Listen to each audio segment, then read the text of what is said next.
Hi all, അസ്സലാമു അലൈക്കും. Welcome back to Silna's kitchen. ഇന്നത്തെ റെസിപ്പി ഭയങ്കര സിമ്പിൾ ആയിട്ടുള്ള എന്നാൽ നല്ല വെറൈറ്റി ആയിട്ടുള്ള ഒരു അടിപൊളി പലഹാരത്തിൻ്റെ റെസിപ്പിയാണ്.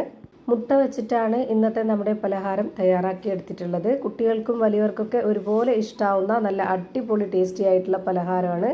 റെസിപ്പിയിലോട്ട് കടക്കുന്നതിന് മുമ്പായി സിൽനാസ് കിച്ചൺ ചാനൽ ആദ്യമായിട്ട് കാണുന്നവരാണെങ്കിൽ പ്ലീസ് ഒന്ന് സബ്സ്ക്രൈബ് ചെയ്തേക്കണേ. ഒപ്പം തന്നെ ഈ വീഡിയോസ് നിങ്ങൾക്ക് ഇഷ്ടപ്പെടുകയാണെങ്കിൽ ഒരു ലൈക്ക് ചെയ്ത് ഷെയർ ചെയ്ത് സപ്പോർട്ട് ചെയ്യാനും മറക്കരുത്. ഇനി നമുക്ക് ഇതെങ്ങനെയാണ് തയ്യാറാക്കുന്നതെന്ന് നോക്കാം.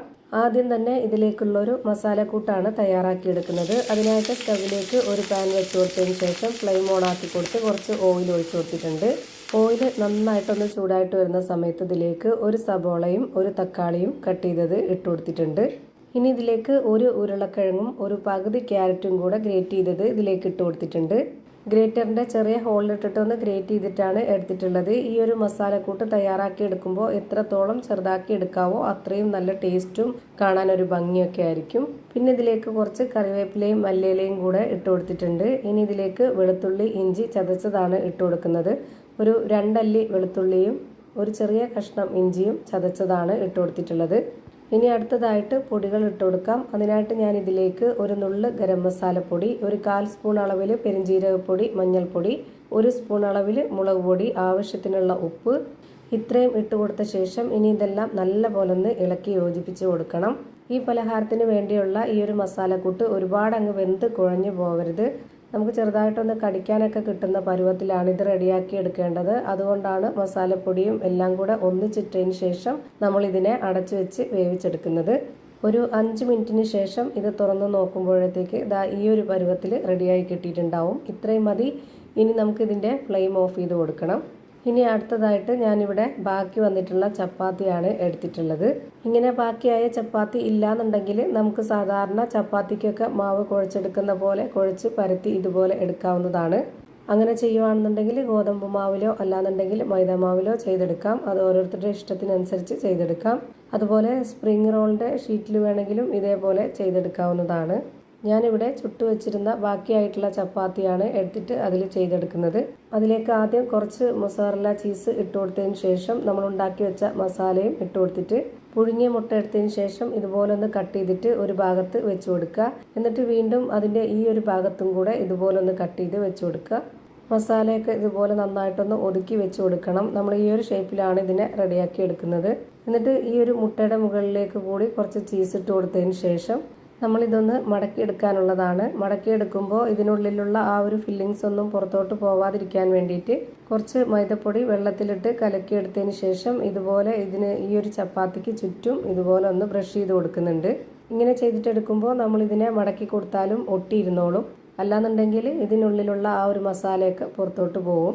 ഞാനിപ്പോൾ ഇതിൻ്റെ 2 അറ്റവും ആദ്യം ഇതുപോലെ ഒന്ന് മടക്കി കൊടുക്കുന്നുണ്ട്. എന്നിട്ട് മറ്റേ ഭാഗം ഒന്നുകൂടി ഇതുപോലെ ഒന്ന് മടക്കിയതിന് ശേഷം ഈ ഒരു വശവും കൂടെ ഇതുപോലെ ഒന്ന് മടക്കി കൊടുക്കുന്നുണ്ട്. എന്നിട്ട് നമ്മൾ കൈകൊണ്ടൊന്ന് അമർത്തി കൊടുത്താൽ അത് നല്ലപോലെ ഒട്ടിയിരുന്നോളും. പിന്നെ പുറത്തോട്ടൊന്നും പോവില്ല. എന്നിട്ട് ഇതിൻ്റെ ഈ ഒരു 2 അറ്റവും ഉള്ളിലേക്കൊന്ന് പ്രസ് ചെയ്ത് കൊടുത്താൽ മതി. ഇപ്പോൾ കാണാൻ തന്നെ നല്ല ഭംഗിയുള്ളൊരു ഷേപ്പായിട്ട് കിട്ടിയിട്ടുണ്ട്. ഇതുപോലെ തന്നെ നമുക്ക് എത്ര പലഹാരമാണോ വേണ്ടത് അതിനനുസരിച്ച് ഇവിടെ തയ്യാറാക്കി എടുക്കാം. ഞാനിവിടെ ഒരു 5 എണ്ണം ഇതുപോലെ റെഡിയാക്കി എടുത്തിട്ടുണ്ട്. ഇനി ഇതിന് മുകളിലേക്ക് കൂടി ഇതുപോലെ കുറച്ച് ചീസ് ഇട്ട് കൊടുക്കുന്നുണ്ട്. എന്നിട്ട് നമ്മൾ നേരത്തെ റെഡിയാക്കി വെച്ചിട്ടുള്ള ആ ഒരു മസാലക്കൂട്ടും കൂടെ കുറച്ച് വെച്ച് കൊടുക്കുന്നുണ്ട്. ഇതുപോലെ ചെയ്താൽ ഈ പലഹാരം കാണാനൊരു ഭംഗിയും അതുപോലെ കഴിക്കാൻ നല്ലൊരു ടേസ്റ്റും ആയിരിക്കും. ഇതേപോലെ തന്നെ ഞാനിപ്പോൾ എല്ലാം റെഡിയാക്കി എടുത്തിട്ടുണ്ട്. ഇനി നമുക്ക് ഒരു പാൻ സ്റ്റൗവിലേക്ക് വെച്ച് ഫ്ലെയിം ഓൺ ആക്കി കൊടുക്കാം. അതിലേക്ക് ചെറിയൊരു കഷ്ണം ബട്ടർ ഇട്ട് കൊടുത്തതിന് ശേഷം അതൊന്ന് മെൽറ്റായിട്ട് വരുന്നവരെ ഒന്ന് വെയിറ്റ് ചെയ്യാം. അതിനുശേഷം നമ്മൾ ഇതിലേക്ക് ഓരോന്ന് വെച്ച് കൊടുക്കുക. ഞാനിപ്പോൾ ഇതിലേക്ക് ഒരു 3 എണ്ണമാണ് വെച്ച് കൊടുത്തിട്ടുള്ളത്. അതിനുള്ള സ്പേസേ ഉള്ളൂ.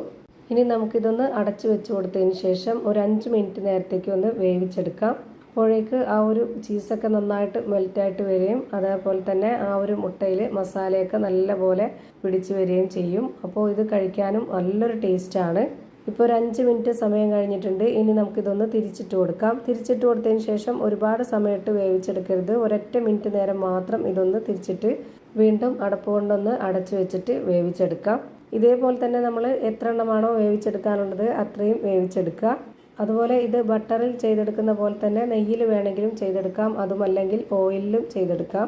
ഇപ്പോൾ ദാ 1 മിനിറ്റ് സമയം കഴിഞ്ഞപ്പോഴേക്ക് ഞാനിതൊന്നും കൂടി തിരിച്ചിട്ട് കാണിക്കുന്നുണ്ട്. ഇപ്പോൾ റെഡിയായി.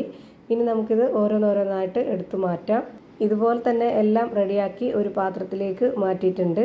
അപ്പോൾ ഇതാ എളുപ്പത്തിലുള്ള നല്ല ടേസ്റ്റി ആയിട്ടുള്ള ഒരു വെറൈറ്റി ആയിട്ടുള്ള ഒരു അടിപൊളി പലഹാരം റെഡിയായി കിട്ടി. ഇതിപ്പോൾ കാണാനും നല്ല ഭംഗിയുണ്ട്, അതുപോലെ തന്നെയാണ് കഴിക്കാനും നല്ല ടേസ്റ്റാണ്. ഇതിനകം എങ്ങനെയാണ് ഇരിക്കുന്നതെന്ന് അറിയാനായിട്ട് ഞാനൊന്ന് കട്ട് ചെയ്ത് കാണിച്ചു തരാം. അപ്പോൾ ഇതാ ഇത്രയേ ഉള്ളൂ ഇന്നത്തെ വീഡിയോ ഇഷ്ടമായാൽ ലൈക്ക് ചെയ്യാനും കമൻറ്റ് ചെയ്യാനും ഷെയർ ചെയ്യാനും മറക്കരുത്.